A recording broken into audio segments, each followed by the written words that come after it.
Here to discuss what happened is Congressman Matt Rosendale. He represents Montana's 2nd Congressional District, and he's on the phone. Congressman, good to have you back with us, sir. Always good to be on with you, Vince. You know, it was an unbelievable scene, sickening, really, to watch as you had a bunch of members of Congress all waving Ukrainian flags on the floor of the House on Saturday. Do they realize the message that they're sending to the rest of us? They don't. They're willing idiots. And I try not to use language and make anything personal, you know, as much as I possibly can. But, Vince, it was deeply disturbing for me to watch as the Democrats all voted against anything that would be, you know, reflect a semblance of support to secure our own border. They vote against it, okay? And then to cheer and wave flags for Ukraine when after we've already sent them like $114 billion, most of which we've never had a decent accounting of, to see this House of Representatives vote to send yet another $60 billion to Ukraine. Yeah. Look, I don't care how supportive. Destroying a nation. Yeah, I don't care how supportive you are of Ukraine. That's not the issue here. The issue is you're letting our country collapse in upon itself, and then you're waving the flags of a foreign country on the floor of the United States House. I don't care what flag it is. If it's the Mexican, the Israeli, the Ukrainian flag, I don't care. What I care about is that you're not focusing on the damn job you're there for. Listen to this. I want to play the audio. Here's the audio of these lawmakers all waving Ukrainian flags and then chanting Ukraine, Ukraine, Ukraine on the House floor this week.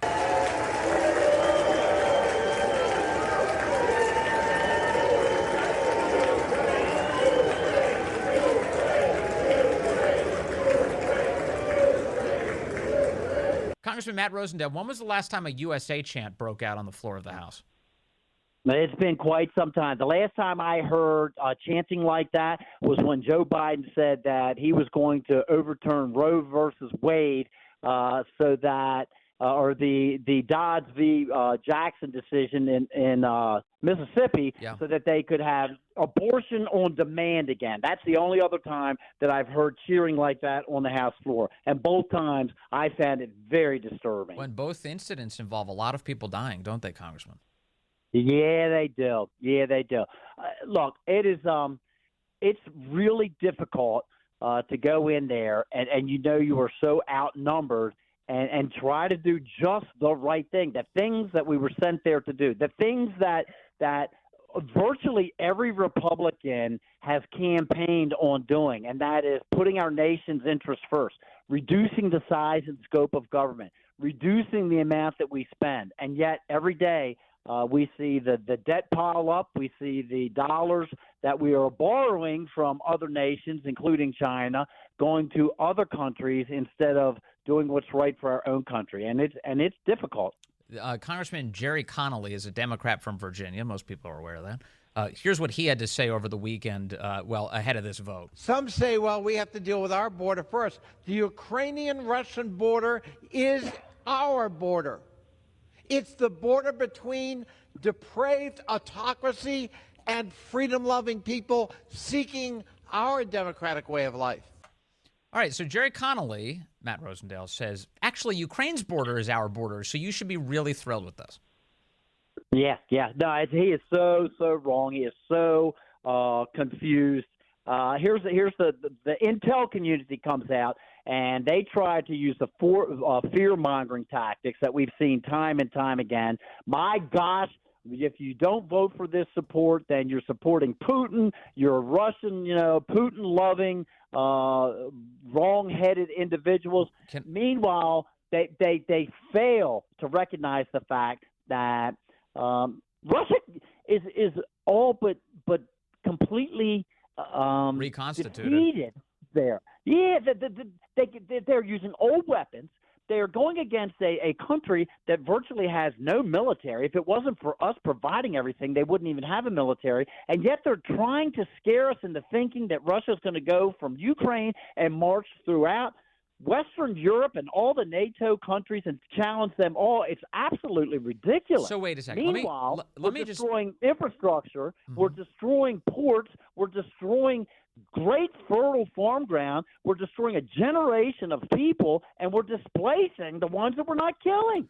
Congressman Rosendale, you said that the intel community keeps scaring members of Congress and saying, if you don't vote for these things, then you're supporting Putin. Is what you're saying? Is that hyperbole? Are they really getting members of Congress behind closed doors, and the Biden intel community is saying some version of those words?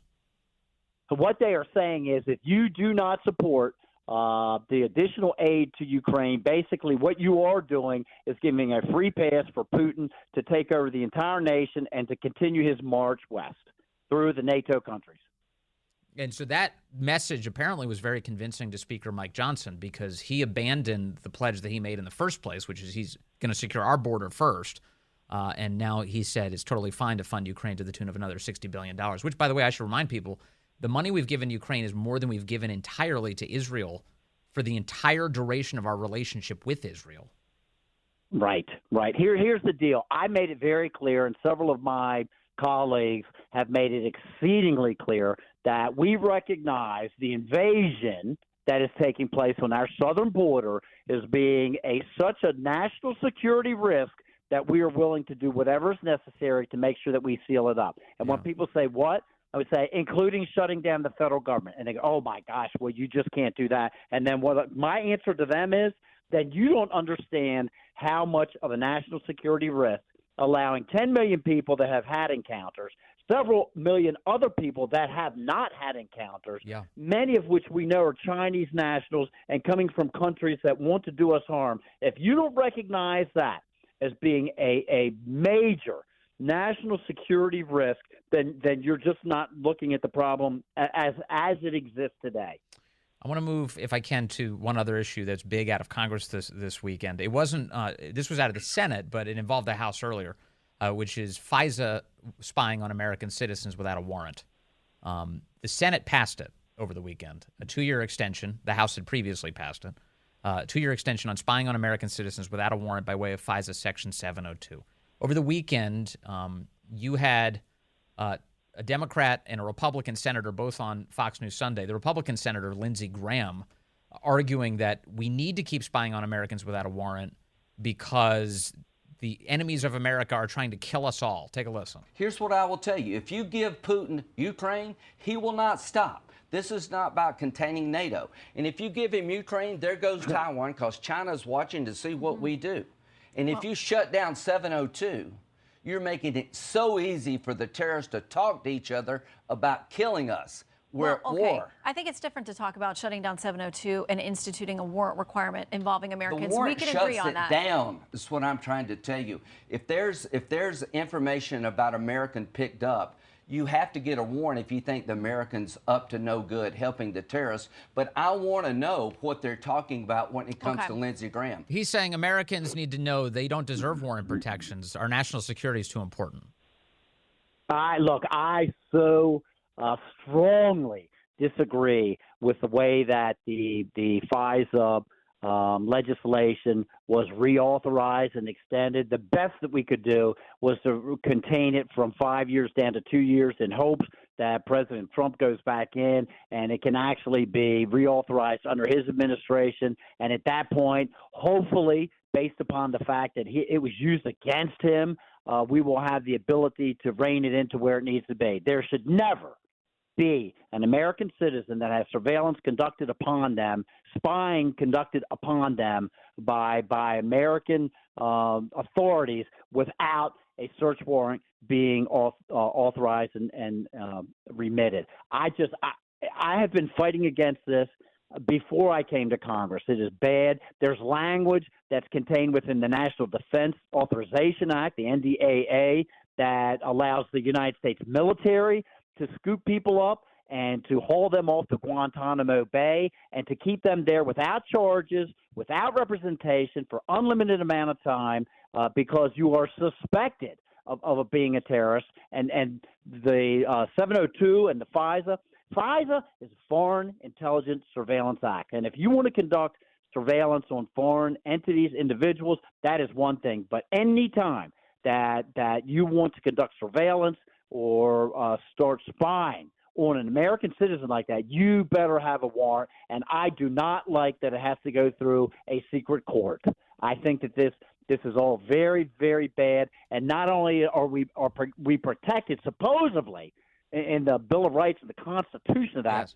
this is the very language they used when the Declaration of Independence was drawn up and said, this is what the Crown is doing, why we will not tolerate being under their control any longer. It is, I mean, the whole point, we think of in the legal system, innocence until proven guilty. On the part of an American citizen, I think we should err on the side of protection of their privacy rights until proven that they voided them. And that's not what's happening here. So as you point out, Congressman, a secret court is assessing, to the extent that that happens at all, whether or not a secret intelligence program can spy on American citizens. So if you've had your rights trampled upon, chances are until they're busting down your door, you don't even know about it. People don't even know that they've been damaged by their own government and that they've been rifling through their communications. The FBI themselves came out during the hearings and said they had violated the existing FISA statute 280,000 some odd times. It's terrible. American citizens should not be exposed to this kind of surveillance. It's wrong. And I mean, what is it going to take? How many people have to be wrongly hauled in, unjustly brought in and arrested before we go back and start recognizing, again, our God-given rights and the Bill of Rights? Congressman Rosendale, you know, this was a tough weekend for those of us who care about the country, for sure. Because I watched these headlines come out of Congress, and I was just happy to be spending the weekend with family. I was like, you know, at least I've got that going on.